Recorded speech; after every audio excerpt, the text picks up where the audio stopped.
نحمده ونستعينه في كل أمور الدنيا والدين أشهد أن لا إله إلا الله لا شريك له وأن محمدا عبده ورسوله لا نبي بعده والصلاة والسلام على أشرف الأنبياء خاتم النبيين محمد وعلى آله وصحبه أجمعين ومن تبعهم بإحسان إلى يوم القيامة بإحسان أما بعد إخواني في الله أعزني الله وإياكم. Kita kembali melanjutkan pelajaran kita membaca kitab Al-Mumti' fi Syarhil Ajurumiyah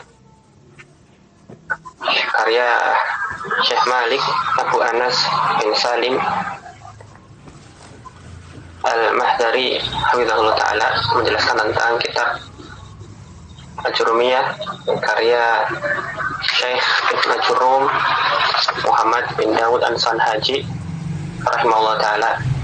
Kita alhamdulillah kita sudah mencapai penghujung dari bab tawabi.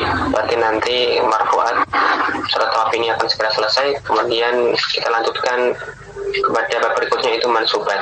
Kita tinggal menyisakan bab terakhir dari tawabi, yaitu tamarin, ya, halaman 136.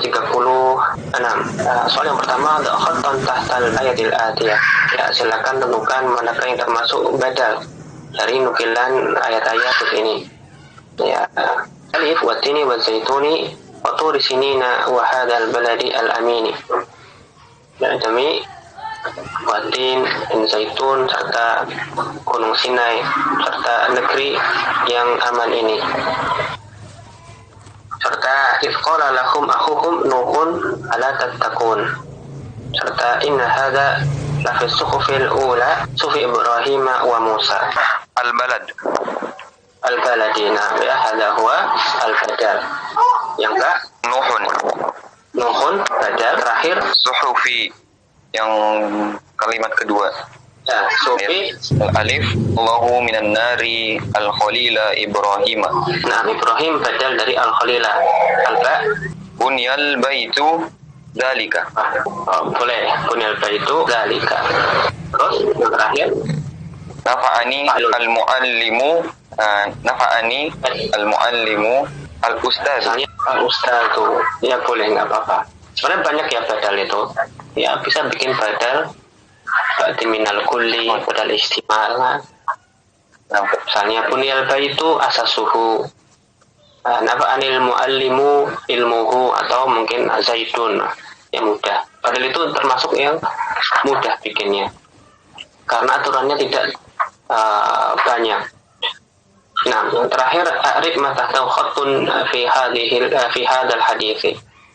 Ya, dari an Abdullah bin Umar ibn al-Khattab radhiyallahu an qala sami'tu yaqulu buniyal islamu ala khamsin. Kemudian syahadati alla ilaha illallah wa anna muhammadan rasulullah wa iqamis salati wa ita'iz zakati wa hajjil baiti wa shaumi ramadhana. Arwahul Bukhari wa Muslimun. Ya, yang cukup garis saja. Bunya fi'lun madin mughayyir sigha atau mabniun lil majhuli. Ya, mabni alal fathi. Kemudian al-islamu naibu fa'ilin marfu'un wa alamatu rafihi ad-dhammah. Ala khamsin jar wa majrurun. Kemudian syahadati, ya, karena dia badal dari khamsinnya, syahadati badalun majrurun wa lamun jarrihi al-kasrah wa huwa mudhafun kepada kata susunan kata setelahnya. Nah, ini selesai dari tawabi. Nah, terakhir sebelum kita berpindah kepada bab mansubat minal asma, kalau tidak salah kan sebelumnya ini ada pertanyaan tentang tertib ma'rifah. Nah, jenis ma'rifah ada beberapa, kemudian kemarin ada urutan, ada tingkat kema'rifahannya. Yang paling ma'rifah, ya, kan diantaranya yang termasuk ma'rifah itu apa kemarin? Ada domir, ada alam, isyarah, kemudian mausul, kemudian beralif lam, serta ada pula menada yang maksud. Plus lagi ada kata-kata yang mudah kepada isim ma'rifah tadi, 5 macam tadi, maka dia juga termasuk ma'rifah. Ada urutannya, sebenarnya sudah urut dari domir, kemudian alam, isyarah, mausul, dan yang mudah kepada alif lam. Tapi sebenarnya kalau pakai kata yang mudah kepada isim ma'rifah, nanti urutannya sedikit berbeda. Ya, pertama itu domir, kemudian mudah kepada domir, barulah isim alam. Setelah itu yang tingkatan ma'rifah berikutnya yang mudah kepada isim alam, kemudian isim isyarah, kemudian isim yang mudah kepada isim isyarah, dan seterusnya, ya demikian. Nah, tapi ada juga yang mengatakan yang pertama dan yang domir dengan alam itu ada yang mengatakan lebih ma'rifah alam dibandingkan domir, ada perbedaan. Tapi di sini pakai yang domir dulu, baru kemudian mudah kepada domir dan isim alam. Nah, kenapa ada tertibnya? Karena ada kaitannya dengan tawabi. Ya, ada kaitannya dengan tawabi. Dan dulu Sa'd bin Kunaiza Hamidullah mengatakan pada dasarnya, ya ini prinsip umum, pada dasarnya sesuatu yang menjelaskan di dalam kalimat itu nanti harus lebih nakiroh dibandingkan yang diterangkan. Atau ya sebaliknya, yang diterangkan itu harus lebih ma'rifah dibandingkan yang menerangkan. Ya, itu prinsip asalnya. Dan di antara tawabi itu ada yang nanti maknanya itu menjelaskan matbu'nya. Nah, seperti na'at. Ya, seperti na'at. Nah, dia kan termasuk tabi yang mukammil matbu'ahu, ya, menjelaskan, melengkapi, menggambarkan keadaan matbu'nya, ya, dengan cara memberikan sifatnya, ya, menyebutkan sifatnya. Nah, maka di sini juga sama prinsipnya. Sebagai sesuatu yang menerangkan, maka nanti dia harus lebih khusus. Ya, maksudnya lebih tingkatannya itu lebih rendah dibandingkan man'utnya. Ya, man'ut harus lebih spesifik, lebih ma'rifah dibandingkan na'at. Atau minimalnya nanti setara. Ya, minimalnya nanti setara. Kalau misalnya yang datang belakangan, itu tabi'nya itu lebih ma'rifah dibandingkan matbu'nya, maka ini tidak boleh na'at, karena na'at tadi punya aturan, dia harus lebih nakiroh sesuai dengan tingkatan ma'rifahnya tadi, atau paling tidak setara. Nah, itu pertama. Kedua, berkaitan dengan na'at juga. Nanti 3 yang pertama itu tidak boleh dijadikan na'at, atau tidak bisa menjadi na'at. Jadi domir, pertama kan domir, kedua apa? Yang mudah kepada domir, serta yang ketiga alam. Maka 3 yang pertama ini, kata beliau ketika dulu menjelaskan, tidak bisa menjadi na'at, ya, tidak bisa menjadi na'at. Jadi yang bisa menjadi na'at itu baru mulai mudah kepada alam ke bawah, dijadikan na'at. Itu pun nanti ngikutin aturan, yaitu harus lebih umum, ya, harus lebih nakiroh, atau tingkat ma'rifahnya lebih rendah dibandingkan man'ut, atau minimalnya setara. Misalnya kita bikin kalimat ja'a ar-rajulu hadza, ja'a ar-rajulu hadza, maka hadza ini boleh tidak jadi na'at kalau pakai kaidah tadi. Nah, nggak boleh, ya, karena hadza lebih ma'rifah daripada ar-rajulu yang beralif lam. Nah, paling tidak itu setara. Nah, tapi kalau bisa lebih rendah tingkat ma'rifahnya. Atau misalnya contoh lain, ja'a ar-rajulu alladzi qama, telah datang seorang laki-laki yang berdiri. Maka alladzi qama ini boleh nggak jadi na'at? Kalau terjemahnya kan telah datang seorang laki-laki yang berdiri. Ja'a ar-rajulu alladzi qama. Tapi kalau secara i'rab, boleh tidak? Menurut kaidah nahwu, tidak boleh. Ya, kalimatnya boleh, bikin kalimat seperti itu boleh, tetapi alladzi qama itu isim mausul, tingkatannya lebih tinggi dari derajat ma'rifahnya dibandingkan yang beralif lam ar-rajulu. Maka alladzi qama ini, alladzinya bukanlah na'at. Nanti di i'rabnya badal, yang lebih luas. Kalau na'at ada aturan yang jelas, yang lebih sempit. Nah, Kira-kira demikian kaitannya. Mengapa kita perlu memahami derajat ma'rifahnya. Bahkan Tawabi sendiri punya juga urutannya.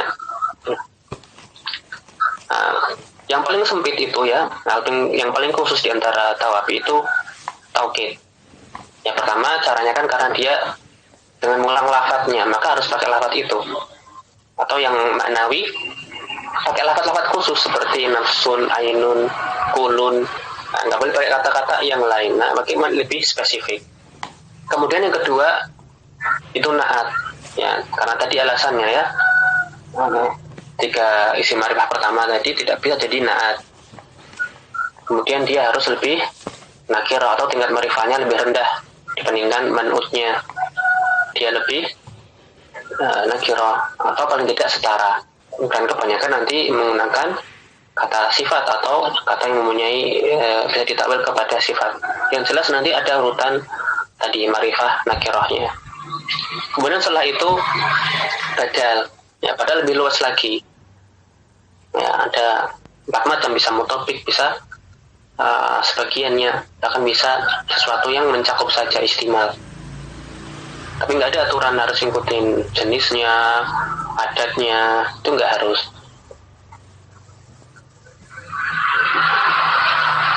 Kemudian yang lebih umum lagi ya atof itu lebih umum lagi.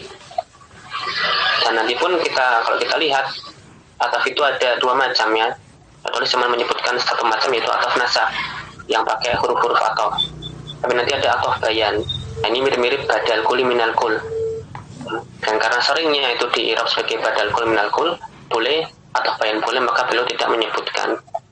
Nah, karena perbedaannya sangat sedikit ya, seringkali di i'rab sama antara atof bayan dengan badal kul minal kul. Ini mungkin nanti bisa kita bahas pada lain kesempatan. Tapi gitulah kira-kira ya untuk menjawab pertanyaan kemarin.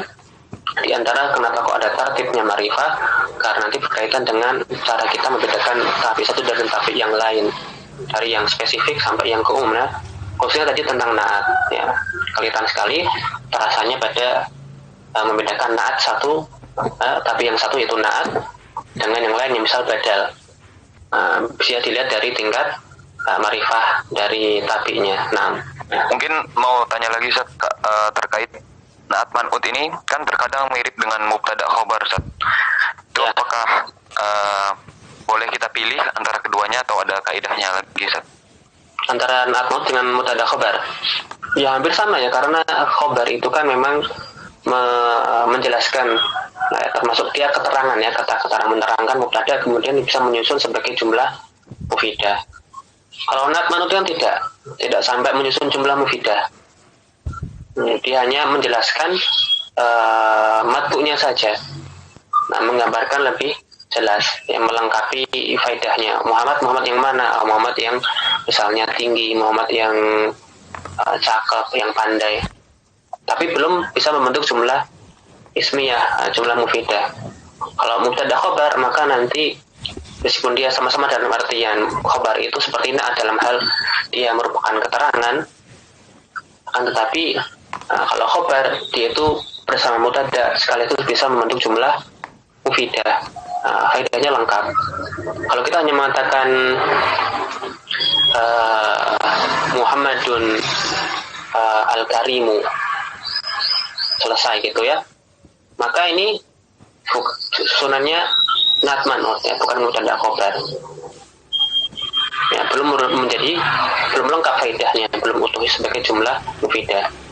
Adapun kalau Muhammadun Karimun, maka ini sudah jumlah mufidah. Berarti itu mubtada khobar ya. Cara membedakannya itu, yang namanya khobar itu apapun itu yang bisa menjadikan kalimat itu sempurna ya sebagai jumlah ismiyah. Nah, kalau begitu kita pindah saja langsung ke materi berikutnya. Dari kita keluar dari bab marfu'at masuk ke bab mansubat minal asma. Babul mansubati minal asma'i. Qala al-musannifu rahimahullah, beliau mengatakan babu mansubatil asma'i, ya, bab tentang isim-isim yang mansub. Al-mansubatu khamsata asyara. Nah, isim-isim mansub itu jumlahnya ada 15. Ya, khamsata asyara. Di sini wa dzarful makani, ya, dzaraf zaman serta dzaraf makan. Wal halu, hal, wa tamyiz al maf'ulu min ajlihi, ya maf'ul min ajli atau maf'ulun li ajlihi atau maf'ulun lahu, serta al maf'ulu ma'ahu, ya maf'ul ma'ah, wa khabaru kana wa akhwatiha, khabar kana serta saudari-saudarinya. Ini sudah kemarin dibahas pada bab ismu kana, sempat disinggung. Kemudian ismu inna wa akhwatiha, ya isimnya itu mansub juga, isim inna.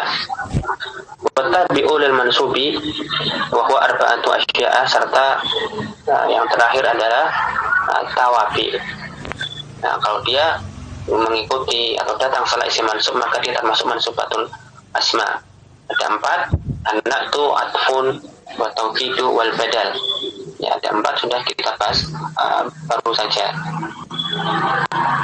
Dan catatan kaki beliau ketika masuk pada bab ini menyebutkan al-mansubatu khamsata asyara, ada 15. Tapi kalau kita hitung maka nanti jumlahnya tidak sampai 15. Kata penta'alik di sini, lakinnahu lam yadhkur illa arba'ata asyara. Beliau di sini menyebutkan ada 15, tapi setelah itu hanya menyediakan 14 saja. Mansubat ada 15, tapi kemudian apa saja beliau hanya menyebutkan 14. Wakhtalafa syurrahu fil khamisa asyara ma huwa. Dan para pensyarah kitab Al-Ajurumiyah itu berselisih, berbeda pendapat tentang apa yang ketinggalan tadi, yang ke-15 apa. Yang Al-Hajj mengatakan yang benar itu bahwasannya yang ke-15 adalah kedua maf'ulnya dhanna. Qala Ibnul Hajj wal haqqu as-sawabu an al-khamisa asyara maf'ula dhanantu. Ya. Yang belum disebutkan oleh penulis adalah maf'ulnya dhanna, karena mungkin dianggap sama dengan maf'ul bih, tetapi kata Ibnul Hajj itulah yang ketinggalan. Wa huwal munasibu li tirki khabari kana wa ismi inna.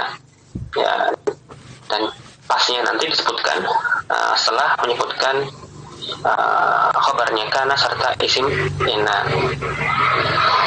Fa yakunu al-musannifu nasiyahu. Bisa jadi penulis di sini terlupa atau terlewat dalam menyebutkan maf'ulnya dhanna sebagai termasuk bagian dari mansubat. Maka ba'du syurrah, dan sebagian pensyarah itu ada yang menyebutkan ya hadhil muqaddimata annahu wujida al-khamis asyara, bahwasanya ada juga yang ke-15, yaitu maf'ulai dhanna, tapi fi nuskhatin bi khadil musannif, yaitu pada karya penulis yang lainnya, yang ditulis dengan tangan beliau.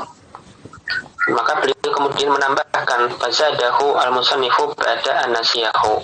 Setelah beliau sempat lupa, maka pada karya yang lain beliau menulis lagi sudah lengkap pada 15, yaitu maf'ulnya dhanna. Ya. Nah, demikian penjelasan dari Ibnul Hajj dalam hasyiahnya. Ya, intinya beliau menyebutkan ada 15, tetapi apa saja itu ada 14. Kurang 1. Maka ini yang kurang ini yaitu adalah maf'ulnya dhanna. Ya, dhanna itu kan menasabkan juga, maf'ul bihnya ada 2, itu disendirikan. Ya, jadi totalnya ada 15 termasuk tawabi. Nah, penjelasan dari Syekh Abu Anas Malik Habibullah Ta'ala, lamma faragal musannifu, ketika penulis matan selesai ya minal marfu'ati, dari isim-isim yang marfu, dzakaral mansubati, maka beliau mulai menyebutkan bab mansubat. Fasyara'a fi bayaniha wa tafsiliha, kemudian nanti beliau akan menjelaskan serta merincinya. Nah, setelah menyebutkan mansubat, nanti setelah ini beliau akan merinci dan menjelaskannya. Wal mansubatu hiya, dan mansubat itu ada sekian ya, tadi beliau sebutkan ada 15, yaitu al-asma'ul lati hukmuha an-nasbu, ya isim-isim yang nanti ketika di situ